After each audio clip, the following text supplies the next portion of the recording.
Hello students, today we are going to learn a debate relating to money definition. It means it's not too much debate but something or different thinking about money definition. What is the money definition and how to the functions we have already seen in the previous lectures.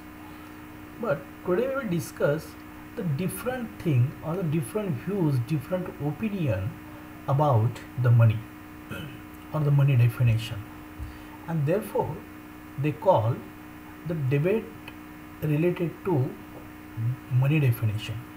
म्हणजे पैशाच्या व्याख्येच्या संदर्भामध्ये आपल्याला थोडीशी जी काही debate झालेली आहे, जी काही चर्चा झालेली आहे, ही चर्चा थोडीशी आपण अभ्यासतो आहे. आता ही चर्चा अभ्यासतो म्हणजे काय, तर याचा अर्थ हे टीकात्मक किंवा क्रिटिसिझम आहे असंही नाही. मात्र याचा जर आपण विचार केला तर आपल्याला 4 ते 5 थिंकरनी त्यांचं असणारं ओपिनियन, त्यांचं स्वतःचं मत, त्यांचं असणारं थिंकिंग जी आहे ती थिंकिंग कशा प्रकारे मांडलेली आहे, हा भाग थोडासा आपल्याला ह्या मनी डेफिनेशनमध्ये बघायचा आहे. म्हणजे फायनली जेव्हा आपण पाहणार आहोत की कन्क्लुजन काय आहे, the money is a medium of exchange, हे आपल्या सर्वांना माहिती आहे.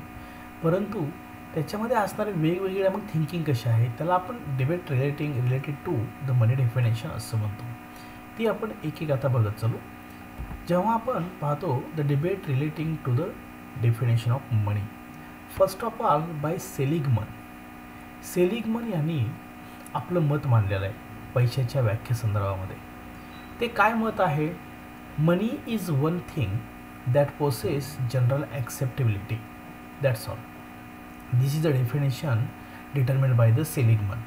म्हणजे सेलिगमन अगदी क्लिअरली हे सांगतो की मनी इज वन थिंग, पैसा म्हणजे अशी एक गोष्ट आहे की जिथं सार्वत्रिक स्वीकार्यता असणारी कोणतीही वस्तू म्हणजे पैसा होय. कोणतीही वस्तू म्हणजे पैसा म्हणतो.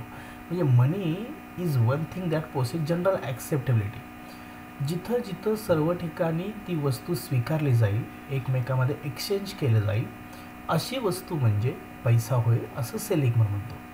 म्हणजे सेलिगमनची पैशाची डेफिनेशन काय आहे की वस्तू हा घटक येतो आहे, त्याला आपण गुड्स म्हणतो. पण ती गुड्स कशी असायला हवी, विथ जनरल ॲक्सेप्टेबल, ती सर्वसाधारण किंवा सर्व स्वीकारार्ह असायला हवी, अशी व्याख्या आपण पाहतो. दुसरी व्याख्या आपण पाहिली तर मनी ती वॉकर यांची आहे, बाय वॉकर काय सांगतात की मनी इज व्हॉट मनी डज. म्हणजे पैसा म्हणजे काय आहे, पैसा म्हणजे पैशाची कार्य करणारी वस्तू म्हणजे पैसा होय.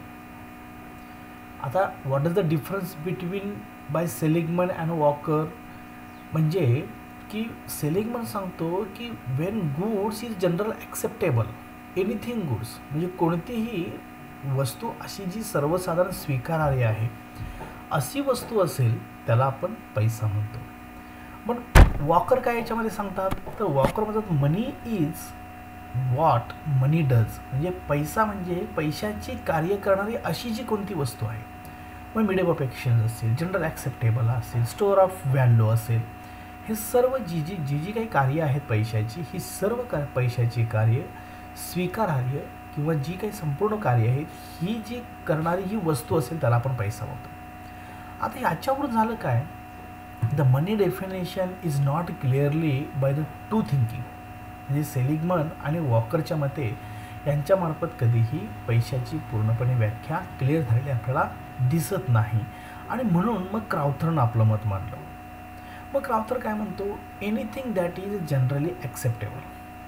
पुन्हा जसं सेलिगमन म्हणत होता तशा प्रकारे तो म्हणतो anything that is generally acceptable as a mean of exchange and at the same time act as a measures and store of value. म्हणजे पैसा म्हणजे काय करतो या ठिकाणी ह्या दोन्हींचा एकत्रित केलं, म्हणजे सेलिगमन आणि वॉकरची व्याख्या एकत्र करून त्याने त्याचं मत मांडलेलं आहे. म्हणजेच काय करतात की वॉकरवरती आणि सेलिगमनवरती क्रिटिसिझम न करता थोडी त्यांची थिंकिंग घेऊन आणि आपलं मत त्याच्यामध्ये मांडतात. आणि मग थोडंसं आपल्याला debate relating to the definition of money असं आपण म्हणतो. आणि मग याच्यामध्ये म्हणजे काय, तर जी वस्तू विनिमय माध्यम व मूल्यमापन आणि मूल्य संचयाचं कार्य करते त्याला पैसा म्हणतो. म्हणजे सेलिंग म्हणून काय म्हणतो, it's only general acceptable. Walker म्हणतात की पैशाची कार्य करणारे म्हणजे money it means what money does. Money काय करतं, पैसा काय करतं हे आपण पाहतो. But Crowther is saying about that is anything that is generally acceptable as a mean of exchange and at the same time. म्हणजे जनरल ॲक्सेप्टेबल तर आहेच आहे आणि ॲट द सेम टाईम आणखी त्याच वेळी जेव्हा आपण पाहतो तेव्हा आपल्या लक्षात येतं की it will be doing a measures and store of a value. म्हणजे विनिमयाचं माध्यम करेल, म्हणजे मीडियम ऑफ एक्सचेंजचे एक कार्य करेल, स्टोअर ऑफ व्हॅल्यू मूल्य संचयनाचं कार्य करेल, त्यानंतर मेजर्समेंट ऑफ व्हॅल्यू ज्याला आपण मूल्यमापनाचं कार्य म्हणतो, मूल्यमापन केलं जाईल, विनिमय केला जाईल, संचय केला जाईल. अशी पैशाची विविध कार्य करणारी जी वस्तू असेल किंवा जो घटक असेल दॅट इज कॉल्ड मनी असं क्राउथर म्हणतो. आणि क्राउथरची डेफिनेशन आपण सर्व स्वीकारार्ह आहे असं आपण गृहीत धरतो. अशा प्रकारचे ह्या 3 थिंकिंग आपण थोड्याशा अभ्यासतो. याच्या पुढे थोडीशी जाऊन आपण पाहतो तेव्हा आपल्या लक्षात येतं की बाय G.N. हाल्म काय सांगतात याच्यामध्ये, तर ते म्हणतात the word money has been used design the medium of exchange as well as measures of value. म्हणजे ह्या सर्वांच्या मते इथं एकच म्हणजे तर पैसा या शब्दाचा उपयोग विनिमय माध्यम तसेच मूल्यमापन या दोन्ही कार्य निर्देशित करण्यासाठी केला जातो. म्हणजे पैसा हा शब्दाचा उपयोग त्यांनी केला. इथं शब्दाचा उपयोग तो वस्तूमध्ये केला जातो किंवा आणखीन कोणत्या दुसऱ्या घटकामध्ये केला जातो अशा प्रकारे कधीही ते न सांगतात. ते काय म्हणतात, पैसा या शब्दाचा उपयोग विनिमय माध्यम तसेच मूल्यमापन या दोन्ही कार्य निर्देशित करण्यासाठी केला जातो हे आपल्याला दिसतं. ही G.M. हाल्म यांची ही व्याख्या आहे.